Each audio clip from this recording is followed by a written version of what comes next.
Strong numbers अक्सर दिख जाते हैं, लेकिन उनके पीछे का बिजनेस मॉडल समझना ज्यादा जरूरी होता है। इस एनालिसिस में हम उन 3 स्टॉक्स को देख रहे हैं जहां हाई मार्जिन्स और सस्टेन्ड ग्रोथ साथ साथ दिखते हैं। कॉमन ये है कि इन कंपनीज ने ऑपरेटिंग मार्जिन्स 35% से ऊपर, नेट प्रॉफिट मार्जिन्स 25% से ऊपर और पिछले 3 सालों में 30% से ज्यादा सेल्स और प्रॉफिट ग्रोथ डिलीवर की है। ये पैटर्न बताता है कि रेवेन्यू ग्रोथ का बड़ा हिस्सा एक्चुअल अर्निंग्स में कन्वर्ट हो रहा है। तो सवाल ये है कि ये नंबर सिर्फ एक बार के हैं या फिर टाइम के साथ कंसिस्टेंसी दिखा रहे हैं। चलिए इसी एंगल से इन स्टॉक्स को डिटेल में समझते हैं। हमारा पहला स्टॉक है SPFC फाइनेंस। SPFC का पी अपने मीडियन से थोड़ा ऊपर है, लेकिन कई लार्ज पेयर्स के कंपैरिजन में अभी भी लोअर है। साथ ही कंपनी का PEG रेशियो लगभग 0.44 है, जो मीडियन और पेयर्स दोनों से कम दिखता है, जो स्ट्रॉन्ग अर्निंग्स ग्रोथ रिफ्लेक्ट करता है। अगर पिछले 3 साल का ट्रेंड देखें, सेल्स 1.8x है और इंटरेस्ट इनकम 1.5x ग्रो हुई, जबकि एम्प्लॉय कॉस्ट रेशियो में डिक्लाइन के साथ एक्सपेंसेस कंट्रोल में रहे। इस ऑपरेटिंग लेवरेज का इंपैक्ट फाइनेंसिंग प्रॉफिट के 2.3x ग्रोथ, मार्जिन के 28 से 36% तक एक्सपेंशन और नेट प्रॉफिट के 2.3x ग्रोथ में दिखा, जहां नेट मार्जिन 20% से 26% तक इंप्रूव हुए। बिजनेस मॉडल की बात करें तो SPFC सिक्योर्ड MSME लोन्स और गोल्ड लोन्स प्रोवाइड करती है। कंपनी का core focus self employed entrepreneurs पे है, जो मेनली टियर 2 और टियर 3 सिटीज में ऑपरेट करते हैं। एसेट क्वालिटी के पर्सपेक्टिव से देखें तो कंपनी का 94% AUM सेल्फ ऑक्यूपाइड रेजिडेंशियल या कमर्शियल प्रॉपर्टी से सिक्योर्ड है। Q2 फाइनेंशियल ईयर 26 तक कंपनी के 220 ब्रांचेस हैं, जो 16 स्टेट्स और 2 यूनियन टेरिटरीज के 174 सिटीज में फैला हुआ है। फंडिंग के फ्रंट पे ICICI बैंक के साथ को लेंडिंग पार्टनरशिप ने टिकट साइज और लोन सोर्सिंग को सपोर्ट किया है। अब की ऑपरेटिंग मेट्रिक्स पे नजर डालते हैं। सितंबर 2025 के एंड तक कंपनी का AUM 29% year on year growth दिखाता है। इसमें 83% कंट्रीब्यूशन सिक्योर MSME लोन्स का है, जबकि 17% लोन अगेंस्ट गोल्ड यानी कि LAG से आता है। अक्टूबर 25 में कंपनी ने 10,000 करोड़ AUM माइलस्टोन क्रॉस कर लिया। डिसबर्समेंट्स, जो कि एक पीरियड में कस्टमर को रिलीज किए गए नए लोन अमाउंट्स दिखाता है। Q2 फाइनेंशियल ईयर 26 में 815 CR के लोन्स डिस्पर्स हुए, जो 21% ईयर ऑन ईयर ग्रोथ दिखाते हैं। लेकिन क्वार्टर ऑन क्वार्टर ग्रोथ सिर्फ 1% रही और disbursement volumes quarter on quarter 6% decline हुए। एसेट क्वालिटी के फ्रंट पे क्रॉस NPA यानी कि वो लोन्स जिनका रीपेमेंट 90 दिन से ज्यादा डिले हो चुका है 2.77% पर हैं, जिसमें 8 BPS year on year uptick देखने को मिला। वहीं पे नेट NPA मतलब प्रोविजनिंग के बाद बचा क्रेडिट रिस्क 1.51% पर आया, जो 12 BPS year on year improvement दिखाता है। नेट इंटरेस्ट मार्जिन यानी कि एवरेज AUM पे लेंडिंग से जनरेट हुआ इंटरेस्ट इनकम Q2 में 10.48% रहा, जो 27 BPS year on year improve हुआ। इस मार्जिन एक्सपेंशन का मेन ड्राइवर बोरोइंग कॉस्ट का कम होकर 8.96% तक आना रहा, जिसका इंपैक्ट स्प्रेड के 9.05% तक वाइडन होने में दिखा। ये 68 BPS year on year expansion को रिफ्लेक्ट करता है। फाइनेंशियल परफॉर्मेंस पे आते हैं। Q2 में total income 31% year on year grow होकर 411 CR पर पहुंची, जिसे प्राइमरीली AUM के 29% ईयर ऑन ईयर एक्सपेंशन ने सपोर्ट किया। इसी पीरियड में ऑपरेटिंग एक्सपेंसेस 23.5% बढ़े, जो इनकम ग्रोथ से नीचे रहे, जिससे ऑपरेटिंग प्रॉफिट 177 CR तक पहुंचा, यानी कि 37% ईयर ऑन ईयर ग्रोथ। लेकिन क्रेडिट कॉस्ट 63% बढ़कर 31 CR होने की वजह से पैट 109 CR रहा, 30% की ग्रोथ, और नेट मार्जिन लगभग 26.5% पर रहा। ग्रोथ आउटलुक पे नजर डालें तो कंपनी गोल्ड लोन बिजनेस को स्टेडली एक्सपैंड कर रही है। अभी ये प्रोडक्ट 220 में से लगभग 185 ब्रांचेस में अवेलेबल है और मैनेजमेंट के मुताबिक अगले 2 क्वार्टर्स में लगभग 15 और ब्रांचेस में गोल्ड लोन ऑफरिंग ऐड होने की एक्सपेक्टेशन है। AUM ग्रोथ के फ्रंट पे मैनेजमेंट ने 5 से 7% quarter on quarter growth expectation को रीइटरेट किया है। की मॉनिटरेबल्स में देखें तो टाइम के साथ प्रमोटर शेयर होल्डिंग में ग्रेजुअल रिडक्शन देखी गई है। मैनेजमेंट के अकॉर्डिंग ये चेंज पर्सनल लिक्विडिटी रिक्वायरमेंट्स के चलते हुआ है। रिस्क और चैलेंजेस की बात करें तो साथ ही ग्रॉस NPAs पिछले क्वार्टर के मुकाबले स्टेबलाइज हुए हैं, बट ईयर ऑन ईयर अभी भी बढ़े हैं और अर्ली डेलिक्वेंसीज 1+ DPD 8.72% तक पहुंच गए हैं। मैनेजमेंट ने इसे एक कंसर्न माना है एंड इन सब से नियर टर्म एसेट क्वालिटी पे प्रेशर आ सकता है। हमारे दूसरा स्टॉक है टिप्स म्यूजिक। अगर पिछले 3 साल का फाइनेंशियल ट्रेंड देखें तो फाइनेंशियल ईयर 23 से 25 के बीच सेल्स 1.7x ग्रो हुई, जबकि एक्सपेंसेस सिर्फ 1.2x बढ़े। ओपीएम 55% से 67% तक इंप्रूव हुआ और नेट प्रॉफिट 2.2x के साथ नेट मार्जिन्स 41 से 54% तक बढ़ गए। बिजनेस मॉडल को सिंपल शब्दों में समझें तो कभी कभी 90s का कोई गाना आज इंस्टाग्राम या यूट्यूब पे बिलियंस ऑफ व्यूज ले आता है। टिप्स म्यूजिक लिमिटेड का बिजनेस इसी कंज्यूमर बिहेवियर पे बेस्ड है। कंपनी का core business audio visual music content का क्रिएशन और एक्विजिशन है। टिप्स म्यूजिक अपना रेवेन्यू प्राइमरली म्यूजिक लाइसेंसिंग से जनरेट करती है, जो स्पॉटिफाई, यूट्यूब और अदर डिजिटल स्ट्रीमिंग प्लेटफॉर्म से आता है। कंपनी की वैल्यू का कोर उसका 34,000 प्लस सॉन्ग्स का एवरग्रीन कैटलॉग है, जो मल्टीपल इंडियन लैंग्वेजेस में स्प्रेड है। एक इंपॉर्टेंट डिफरेंशिएटर ये है कि कंपनी डेट फ्री है और कंटेंट और प्रमोशन का 100% कॉस्ट उसी क्वार्टर में एक्सपेंस कर देती है जिसमें कंटेंट रिलीज होता है। लेकिन कंपनी ऐसा क्यों करती है, देखिए इस पे मैनेजमेंट का क्या कहना है। My catalog is doing really well. So our margin and then that entire catalog, whatever we release, whatever music we make or acquire, we release that music, we write off that content cost in that same year. So that is a big advantage Tips has. Or acha, this is not, we are not doing from now. We are doing this since beginning. If I carry forward for 4 years or 10 years, then I have to pay more tax and it will hurt my cash flow in those days. Those days there was a very cash flow was very tight, so we have to need money quickly. So we used to write off entire content cost same year. So that is from beginning we are following, still we are following that.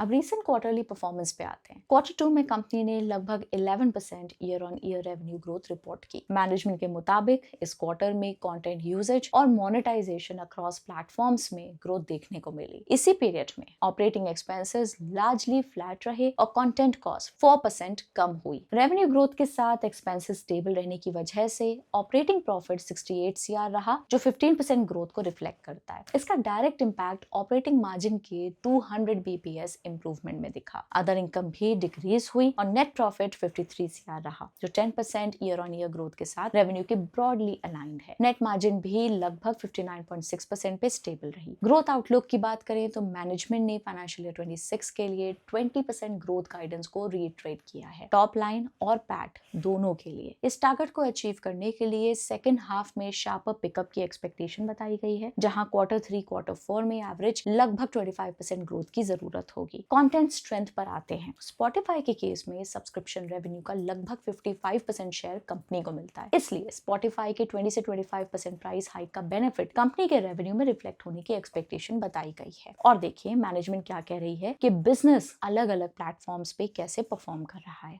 Mr. Taurani, YouTube has been slowing for you all for the past couple of quarters, right? No, actually, it's a shorts. There is another revenue stream that is shorts that is being slowed down, but we don't have any impact on that because that's a lump sum kind of a deal with YouTube, so we will not have any money impact. Okay. So how is the Meta platform doing for you all as well as Spotify? I mean, both are doing well. We are really doing a lot of good things on them. My mini songs are really working very nicely, and there is a 3-4 songs which I have written in my annual report.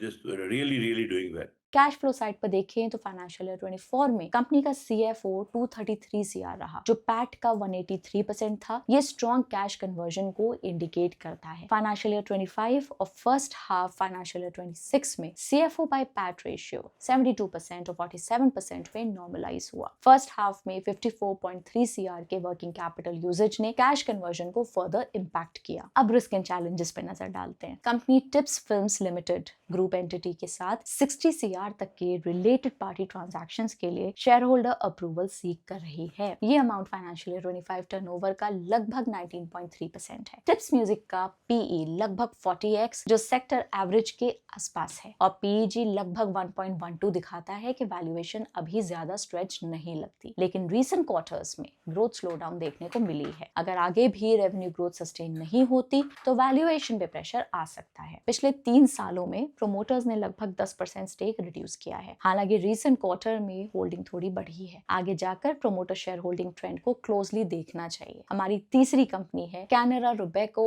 Asset management company limited. Financial year 23 से 25 के बीच sales लगभग 2x grow हुई, जबकि expenses सिर्फ 1.5x बढ़े। Employ other cost ratios में decline के साथ ऑपरेटिंग लेवरेज इंप्रूव हुआ, जिसका इम्पैक्ट ऑपरेटिंग प्रॉफिट के 2.5x ग्रोथ और ओपीएम के 53% से 65% तक एक्सपेंशन में दिखा। इसी के साथ नेट प्रॉफिट 2.4x ग्रो हुआ और नेट मार्जिन 39 से 47% तक पहुंच गए। कंपनी के बिजनेस की बात करें तो ये इंडिया की सेकंड ओल्डेस्ट एएमसी है। कंपनी का रिसेंटली आईपीओ आया था एंड लिस्टिंग के बाद कैनरा बैंक के पास 38%, जबकि ऑरिक्स कॉर्पोरेशन के पास 37% स्टेक है। क्योंकि कैनरा बैंक कंपनी का प्रमोटर है, इसलिए समझना जरूरी हो जाता है कि बिजनेस सिर्फ बैंक की क्रेडिबिलिटी पर तो डिपेंडेंट नहीं। इस पर मैनेजमेंट का क्या कहना है, आइए देखते हैं। As of June 30th 2025 Canara bank का कंट्रीब्यूशन 8% था हमारे 8%। 8%,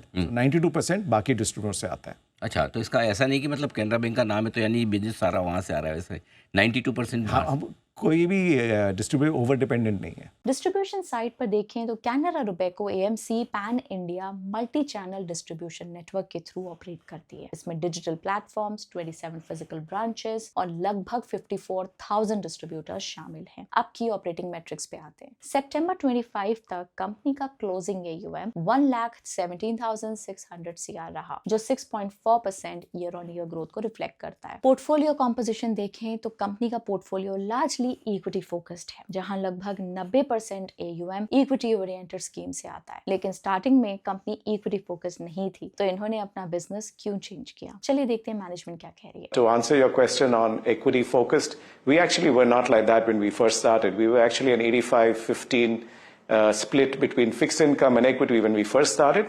But this comes out of learnings from the Lehman Brothers crisis, what we saw, what happened in the market, the systemic risk that could have happened as a result of being so skewed towards fixed income, whereas equity, we believe, is far more transparent, extremely well managed within the industry, offers a lot of liquidity. So we changed our business model. So it's a conscious decision to remain equity focused fund house. We are a specialized equity focused fund house, and hence you see a domination of equity in our AUM. About 91% of our AUM is equity, and it's retail equity. So it's individuals. We have over 5 million individual folios as well. So it's a very large retail focused equity fund house. वहीं B30 MAAUM यानी कि top 30 cities के बाहर के location से आने वाला AUM 28,800 CR रहा, जो पिछले साल के 26,100 CR से ऊपर है। B30 सिटीज का कंट्रीब्यूशन टोटल MAAUM का 23.7% रहा। अब रीसेंट क्वार्टरली फाइनेंशियल्स पे नजर डालते हैं। क्वार्टर 2 में कंपनी की रिपोर्टेड सेल्स 108 CR रही, जो 3% ईयर ऑन ईयर ग्रोथ को रिफ्लेक्ट करता है। वहीं ऑपरेटिंग इनकम 86.8 CR से बढ़कर 104 CR हो गई, यानी कि 20% की ग्रोथ। इस ग्रोथ को क्वार्टरली एवरेज AUM के 12% ईयर ऑन ईयर इंक्रीज ने सपोर्ट किया। टोटल एक्सपेंसेस 38.2 CR से बढ़कर 42 CR हुए, जो 10% इंक्रीज है। मैनेजमेंट के मुताबिक आगे चलकर ओवरऑल एक्सपेंस ग्रोथ को 12 से 15% रेंज में रखने का एक्सपेक्टेशन है। क्योंकि एक्सपेंसेस की ग्रोथ ऑपरेटिंग इनकम से कम रही, इसी का इम्पैक्ट ऑपरेटिंग प्रॉफिट के 28% ग्रोथ और ऑपरेटिंग मार्जिन के 400 BPS इंप्रूवमेंट में दिखा। क्वार्टर 2 में net gain on investment 17.7 CR से गिरकर 3.7 CR हो गया। इसका डायरेक्ट इम्पैक्ट नेट प्रॉफिट पर पड़ा, जो 3% डिक्लाइन हुआ और नेट मार्जिन में 271 BPS कंप्रेशन देखने को मिला। मैनेजमेंट के मुताबिक ये market driven mark to market item है और कोर परफॉर्मेंस जज करने के लिए ऑपरेटिंग प्रॉफिट पर फोकस करना चाहिए, क्योंकि M2M movements purely market driven होते हैं। ग्रोथ आउटलुक की बात करें तो मैनेजमेंट ने 20% से ज्यादा ग्रोथ टारगेट मेंटेन किया है। Near term focus investment performance और न्यू प्रोडक्ट लॉन्चेस पे रहेगा, जो AUM ग्रोथ को सपोर्ट करेंगे, जबकि new business lines gradually explore की जाएंगी। म्यूचुअल फंड इंडस्ट्री का कंपटीशन बढ़ रहा है, ऐसे में कैनरा रोबेको खुद को कैसे पोजीशन कर रहा है, मैनेजमेंट का क्या कहना है, ये देखते हैं। दूसरी बात, इस इंडस्ट्री का एक खास चीज़ है कि आपको बिजनेस या AUM मिलेगा जब आपकी परफॉर्मेंस रहेगी। अब कोई भी हो, कोई भी ब्रांड हो, आपको सिर्फ परफॉर्मेंस पे मिलता है पैसा। आप देखा, अगर हमारी तरफ देखोगे तो हमारे इक्विटी स्कीम्स जो हैं, जो भी स्कीम्स 10 साल से ज़्यादा कंप्लीट कर रहे हैं, ट्रैक रिकॉर्ड जो है वो सब स्कीम्स अभी अपने बेंचमार्क्स को बीट कर रहे हैं. That's a very important indicator and a criteria for getting more business. So we are very confident about our positioning in the marketplace. Financial year 24 में कंपनी का CFO 107 CR रहा, जो पैट का 71% था. फाइनेंशियल ईयर 25 में CFO 157 CR हो गया और CFO बाय पैट रेशियो 82% तक इंप्रूव हुआ, जो कैश कन्वर्जन में इंप्रूवमेंट दिखाता है. अब रिस्क और चैलेंजेस पे आते हैं. कंपनी के reported profits quarter to quarter volatile रहे हैं. इस क्वार्टर में लगभग 3% ईयर ऑन ईयर डिक्लाइन का रीजन गेन ऑन इन्वेस्टमेंट का 17.7 CR से 3.7 CR तक गिरना था, जो मार्केट लिंक्ड है. PEG relatively लो है, लेकिन वैल्यूएशन को जस्टिफाई करने के लिए कंसिस्टेंट AUM और प्रॉफिट ग्रोथ मेंटेन करना जरूरी रहेगा. तो ये थी समरी उन स्टॉक्स की जहां हाई मार्जिन्स और सस्टेन्ड ग्रोथ क्लियरली दिखते हैं. अब की सवाल ये है कि ये परफॉर्मेंस लॉन्ग टर्म में कितनी सस्टेनेबल है और वैल्यूएशन के साथ कैसे फिट होती है. आप बताइए इन तीन में से कौन सा बिजनेस मॉडल आपको ज्यादा कंसिस्टेंट लगता है. और ऐसे ही और इंसाइटफुल ब्रेकडाउन्स के लिए बने रहिए हमारे साथ. हम आपको एक बार याद दिला दें, ये वीडियो सिर्फ एजुकेशनल पर्पसेस के लिए हैं. ये किसी भी तरह की कोई फाइनेंशियल एडवाइस या रिकमेंडेशन नहीं है. मिलते हैं आपसे अगले वीडियो में. Till then take care. I will see you in the next one.